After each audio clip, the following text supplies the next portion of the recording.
Welcome back to my vlog, Jules the Barber, ang barbero na, vlogger pa. Okay, shoutout agad tayo kay Christian J. Makunlay. Shoutout sa'yo, idol. Okay. Kay Edgar Sierbo. Okay, Lutaw. Shoutout sa pagugot dyan. Okay. Barbers Rogel. Pabati naman, idol. Okay, shoutout sa'yo.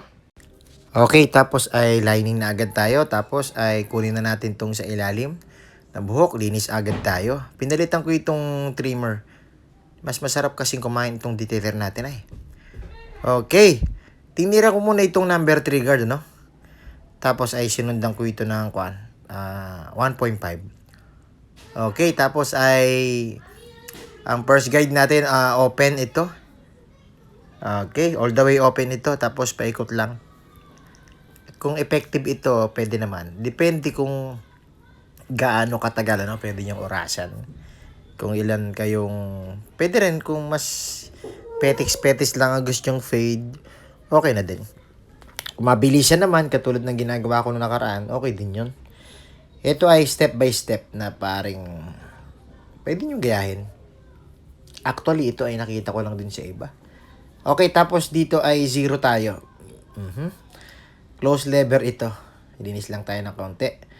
Medyo makapal itong buhok ng kliyente natin eh. Kumbaga nakadikit ba sa anit ng buhok. Kailangan medyo gagamitan natin ng pwersa ito para medyo madiin ng konti dapat.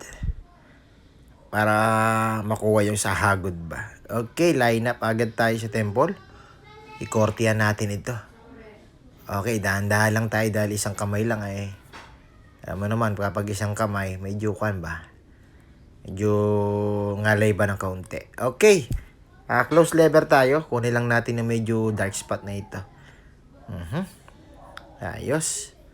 So, open and close lang ito. Laruin lang natin. Pag nasa tamang blending na, goods na yun. Lipat na agad tayo ng panibagong step natin. Or sa susunod na step, I mean. Okay. Close yan, ha? Gamit tayo ng detailer. Kunin natin yung mga sobra-sobra bang Talagang makapal itong buhok ng customer na ito. Ma-dark spot ba? Kailangan kulkulan mo ito eh. Okay, pagkatapos kong basain, ay bawas lang tayo na konti. Pa-French cut ang gawin natin dito. Para medyo, medyo mabawasan ba ang volume. Okay, gusto niya medyo manipis ba ng medyo pagka nakabababang buhok. Okay.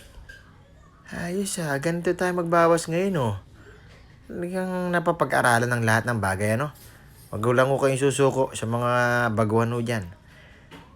Tsaka lang at kayo ay matututo rin. Okay. Tapos yan ay lang tayo sa dulo. Duluhan lang natin to para medyo Ito ang ating finished product. Ayos din. Goods din linis. Don't forget to follow and likes. Thank you, Lord.